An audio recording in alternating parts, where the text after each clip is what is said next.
Welcome to JR kitchen. இன்றைக்கி நம்ம பிரியாணி செய்கிறது எப்படின்னு பார்க்கலாம். அதுக்கு தேவையான பொருட்கள்: சிக்கன் எடுத்துக்கலாம், வெங்காயம், கொத்தமல்லி, புதினா, பச்சை மிளகாய், இஞ்சி பூண்டு பேஸ்ட், பட்டை, கிராம்பு, ஏலக்காய், தக்காளி, எண்ணெய். அடுப்பை ஃபஸ்ட்டு நம்ம பற்ற வச்சு அதில் வந்து குக்கர் செய்கிறதுனால குக்கரை எடுத்து வச்சுக்கலாம்.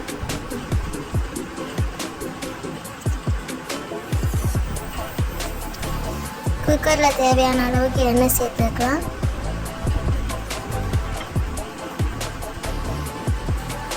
நாங்கள் ஒரு 7லேருந்து 8 ஸ்பூன் எண்ணெய் வந்து நாங்கள் சேர்த்துருக்கோம். எண்ணெய் காஞ்சதும் அதில் ஏலக்காய், பட்டை, கிராம்பெல்லாம் சேர்த்துக்கலாம். அது நல்லா பொரிஞ்சதுக்கப்புறமா நம்ம வந்து பச்சை மிளகாயை வந்து அதில் ஆட் பண்ணிக்கலாம். நல்லா ஃப்ரை ஆனதும் நம்ம வந்து இது கூடவே வெங்காயம் வந்து ஆட் பண்ணிக்கலாம். இந்த வெங்காயம் நல்லா கோல்டன் ப்ரௌனாக ஃப்ரை ஆகிற வரைக்கும் இதை வந்து நம்ம ஃப்ரை பண்ணிக்கலாம்.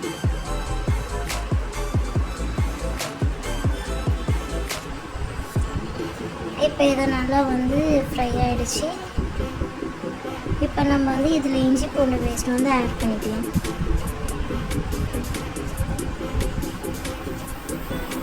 இஞ்சி பூண்டு பேஸ்ட் ஆட் பண்ணி இதை வந்து நல்லா நம்ம கலக்கி விட்டுக்கலாம். இப்போ இந்த இஞ்சி பூண்டோட அந்த பச்சை ஸ்மெல் போகிற வரைக்கும் நம்ம நல்லா ஃப்ரை பண்ணிக்கலாம். இப்போ இது ஓரளவுக்கு ஃப்ரை ஆகிடுச்சு. இப்போ நம்ம அதில் வந்து புதினா, கொத்தமல்லி வந்து ஆட் பண்ணிக்கிறோம். ஆட் பண்ணி இதையும் நல்லா வந்து நம்ம மிக்ஸ் பண்ணிடலாம்.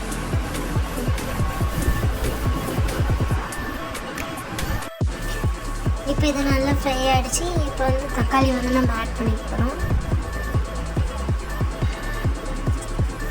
தக்காளி ஆட் பண்ணி நல்லா கலக்கி விடுங்க.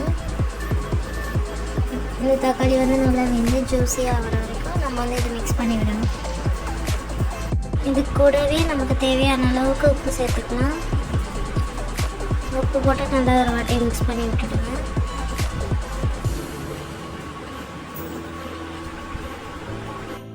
இது கூடவே ஒரு 1/2 டீஸ்பூன் மஞ்சள்தூள், 1 டேபிள் ஸ்பூன் மிளகாத்தூள் சேர்த்து நல்லா மிக்ஸ் பண்ணிவிடுங்க. இது நல்லா கிரேவி கன்சிஸ்டன்சி வர வரைக்கும் குக் பண்ணிக்கலாம். இப்போ இது ஓரளவுக்கு நல்லா குக் ஆகிடுச்சு. இப்போ இதில் வந்து நம்ம கொஞ்சமாக தயிர் ஆட் பண்ணிக்கலாம். தயிரை ஆட் பண்ணி நல்லா மிக்ஸ் பண்ணி விடுங்க. தயிரை ஆட் பண்ணதும் நம்ம வந்து கழுவி வச்சுருக்க சிக்கனை வந்து இது கூடவே சேர்த்துக்கலாம். நாங்கள் வந்து 1 kg சிக்கன் வந்து ஆட் பண்ணியிருக்கோம். இப்போ இதை மெதுவாக அந்த சிக்கன் வந்து எல்லாம் அந்த கிரேவியோட மிக்ஸ் ஆகிற மாதிரி மெதுவாக இதை வந்து கலக்கி விடுங்க. ஃபுல்லாக அந்த கிரேவியோடு இதை வந்து மிக்ஸ் ஆகணும். சிக்கன் நல்லா குக் ஆகட்டும்.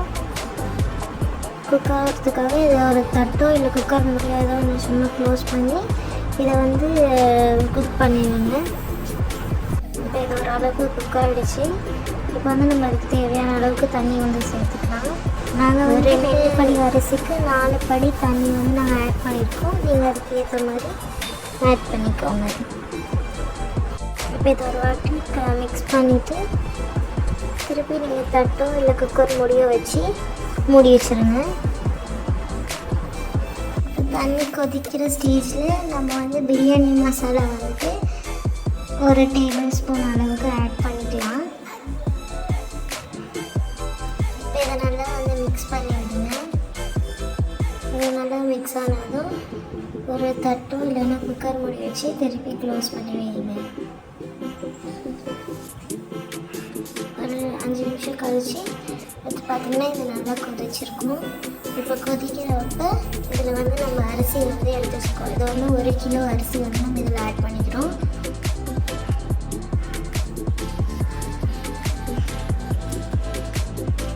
இப்போ வந்து மிக்ஸ் பண்ணிட்டு அரிசி சிக்கன் எல்லாம் வந்துட்டு நல்லா மிக்ஸ் ஆகிற அளவுக்கு இதை வந்து ஒரு வாட்டி நல்லா மிக்ஸ் பண்ணிவிட்டு இதை வந்து மறுபடியும் ஒரு லிட்டு இல்லைன்னா குக்கர் மூடி வச்சு மூடி வைங்க. ஒரு 10 நிமிஷம் கழித்து பார்த்தோம் அப்படின்னா அந்த அரிசி வந்து ஒரு ஆஃப் குக் ஆகிருக்கும். அது வரைக்கும் நம்ம வந்து நல்லா குக் பண்ணி வச்சுக்கலாம். இதை மறுபடியும் இன்னொரு வாட்டி மிக்ஸ் பண்ணிவிட்டு இதை வந்து குக்கர் மூடி போட்டு நல்லா க்ளோஸ் பண்ணிட்டுங்க. க்ளோஸ் பண்ணிவிட்டு விசில் வந்துட்டு போட்டுருங்க. போட்டு ஒரு விசில் வரட்டும். அது வரைக்கும் நம்ம வெயிட் பண்ணுவோம். இப்போ ஒரு விசில் வந்துருச்சு. இப்போ விசில் வந்த உடனே நம்ம வந்துட்டு அடுப்பை வந்து சிம்மில் வச்சுக்கலாம். சிம்மில் வச்சு இதை வந்து ஒரு 5 நிமிஷத்துக்கு சிம்மிலேயே நல்லா குக் ஆகட்டும். நல்லா குக் ஆனதுக்கப்புறம் இதை வந்து நம்ம ஆஃப் பண்ணிடலாம். ஆஃப் பண்ணி ஒரு 5 நிமிஷத்துலேருந்து ஒரு 10 நிமிஷம் இதை வந்து இந்த ப்ரெஷர் அடங்குற வரைக்கும் நம்ம வெயிட் பண்ணிட்டு அப்புறமா இதை திறந்து பார்த்தோம் அப்படின்னா நம்மளுக்கு சூடான பிரியாணி வந்து நம்மளுக்கு ரெடி ஆகிடும். நீங்களும் இதை வீட்டில் ட்ரை பண்ணி பாருங்கள். இந்த வீடியோ உங்களுக்கு பிடிச்சிருந்துச்சி அப்படின்னா லைக் பண்ணுங்கள், ஷேர் பண்ணுங்கள், சப்ஸ்கிரைப் பண்ணுங்கள். மறக்காமல் இந்த பெல் பட்டனை கிளிக் பண்ணி. தேங்க்யூ ஃபார் வாட்சிங்.